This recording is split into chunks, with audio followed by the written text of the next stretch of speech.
Hello everyone! In this video, I'd like to analyze certain aspects of the film The American 2010. I've seen many films where the protagonist is either lonely or isolated. The American has a different type of loneliness and isolation. It's a film about being within the world, yet apart from the world. It's about an individual who is forced to live anywhere but home. Jack is constantly moving because he has to. Every interaction Jack has must be brief or it turns fatal. He craves intimacy but he has to keep his distance. He is always watchful, never letting his guard down. He's surviving alone, with his secrets and his solitude. The film builds this aspect so craftily that in the cafeteria scene where Mathilde gives the details for the gun, even though there are people nearby, it feels like there's no one around him, just him and the job. The other fundamental element in that movie is the silence. The silence in his apartment is not that of a lonesome bachelor. It's the silence of an outcast who isn't allowed to exist in society. He's not alone because he wants to. He's exiled by the life he's trapped in. This movie, in its slowness and quietness, reminds me of Valhalla Rising. The American is one of those films whose weight doesn't lie in the impactful events that drive the story, but in the quiet moments in between. Jack walking alone, doing his workout, reading about butterflies, creating the gun. His minimal to absent speech during his interactions with Clara and really with anybody else. His long and silent gazes.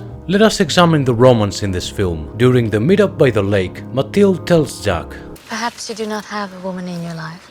At first he didn't show any emotion, but later on in the car, we see that his eyes are fixed. During his first encounters with Clara, he's not just buying physical release. He's buying something he never had the freedom to fully experience. Intimate connection. An interesting detail, Clara and Mathilde represent the crossroads he's at. Mathilde, a cold assassin closing in on her target. His life so far, distrust and constant danger. Clara, on the other hand, is warm and light-hearted. Coffee dates instead of job briefings. Picnics instead of shooting ranges.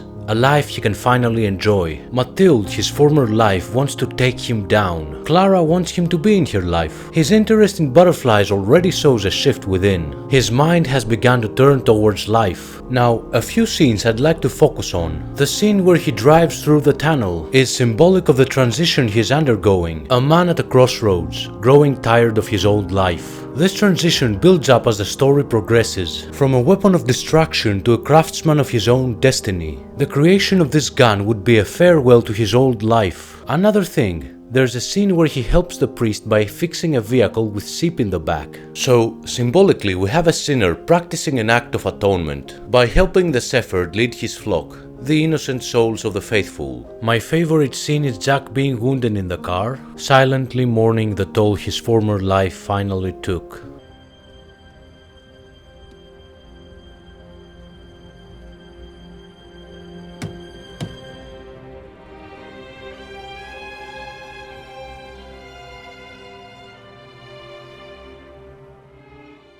In the end, he reached his destination, Clara waiting by the lake, but he never got to enjoy the fruits of his arrival. The completion of his creation ended up being his swan song. And that was it for today's video. I hope you liked it. If you did, make sure to like, share, subscribe, and hit the bell button. I'm Conrad Schmidt. I'm a writer talking about films, series, and games, and I'll see you all in the next video. Thanks for watching.